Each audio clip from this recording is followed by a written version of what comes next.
ano ba ang tawagin to? Yung maliliit siya na parang bigas. Yun kasi yung, nung mahinang-mahina ako na ganyan yung katawan ko nun, yun po kasi yung ginagawa talaga sa akin. Nilulugaw, o kaya yun yung kinakain kong as rice. Medyo mahal lang po talaga yun. 1/4 po nun, 500 plus. Pero naman po, ganito lang po kakonti, dumadami po yun. Yun po yung, alam niyo po yung mga warrior nung araw, sinaunang panahon. Yun po yung kinakain nila pampalakas pag may laban po as sa war. Oo. Yun po yung kinakain nila. Sa ano po, healthy option po. Pero sige lang po, pag nakaano, wala lang po, nandun ako kanina, wala po talaga silang stock. Matagal na daw po. Yun yung rice yun, rice. Opo, ang gawin nyo po doon, pag may napadala na po ako, yung malunggay po, magpakulo po muna kayong malunggay. Tapos tanggalin nyo po yung, pagkatapos pong kumulo, tanggalin nyo po yung leaves, kasi baka mahirinan eh. Tapos yung, ilugaw nyo po yun. Tapos saka nyo, anuhan ng konting itlog. Ang sarap po nun. Tsaka ano po yung maganda po talaga sa katawan mo. Lalakas po siya. Lalakas po siya. Yung mga gustong-gusto niya talaga.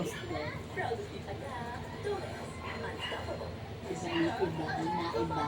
Hindi ang binibigay ko puro ayaw.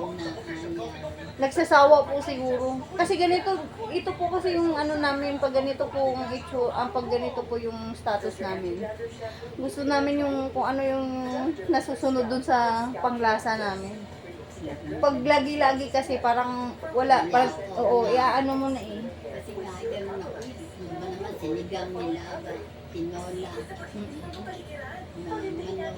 Gano'n. Tapos ayaw.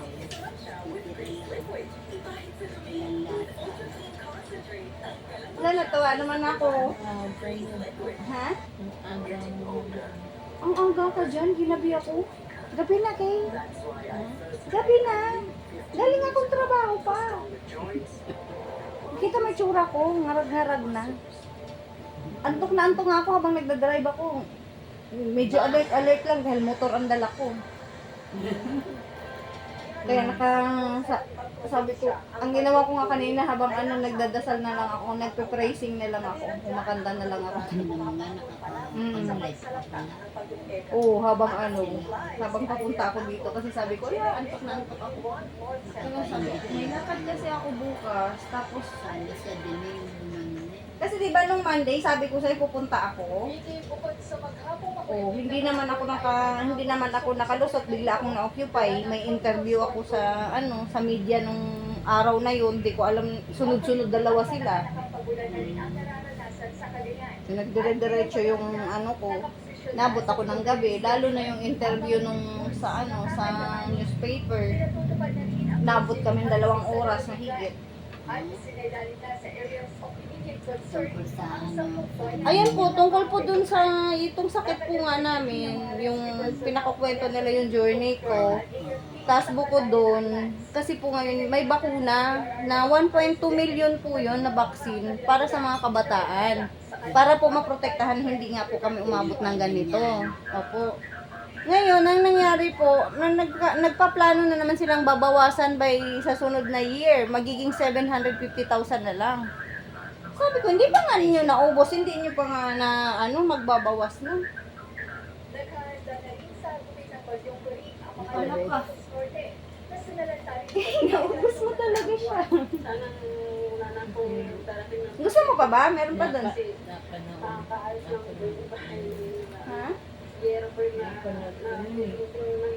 Ano panood mo? Nagkaroon na kasi ako ulit ng speech nung nakaraan sa Novotel. So, ang nangyari, ito nagulat nga ako kasi halos lahat ng kilala ko. Kasi galing pala siyang media din. Tapos ngayon, na siya, sa pharma na siya. Gusto mo pa? Ha? Wala, gusto nito ba? Di, kuha mo pa ako isa.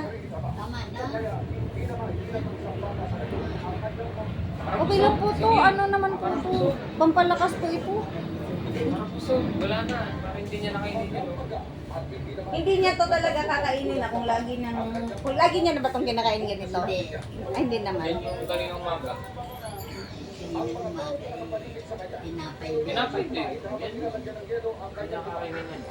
Burger, gusto niya siya. Olio with shrimp. Gusto mo yun? Yung pasta na may shrimp siya. Tapos garlic yun na lang. Bigyan mo siya Padalhan carbonara kita naman. nun. Last time yung Mahilig ka rin sa carbonara? Diyos ko, parang hindi ko na ano-ano ngayon carbonara. Gusto mo yan, carbonara? Pero Padalhan kita. konti lang naman. Siya. Diba yung carbonara yung... Italian po yung carbonara namin. Italian. Yung carbonara na ginagawa. Hindi po kagaya ng carbonarang Pinoy. Iba nga eh. Meron nakakita niya. Yun nga lang po, yung ano po namin, yung... Kaya po kami medyo tagilid ngayon dyan dahil kami po yung kantin na lahat po imported ang gamit namin. Lahat po yan imported po yung gamit namin. Iba nga eh.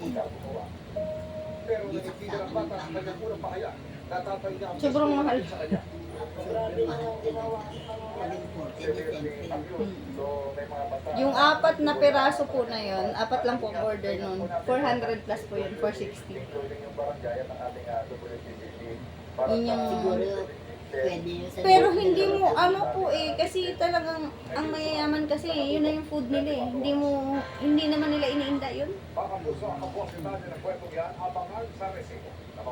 Eh, siyempre, kung masarap ba naman eh. Uy, happy ako. Kumakain ka ng... Ang mga ginawang kakaiba ng Team Barda para sa kalisir Sabi naman salamat. Lagi naman po yan nagpapasalamat. dito lang sa 24 Di ba ang sabi ko kasi po sa kanila, hindi ko po kailangan ng salamat nila. Sabi ko pag nagpagaling po sila, yun po yung reward ko. Reward po nila sa akin yun pag sila po gumaling. Gumaling. Oh. kailangan mo ng vitamin para Pag gumaling ka na, Sana nga. kahit araw-araw tayong kumain doon.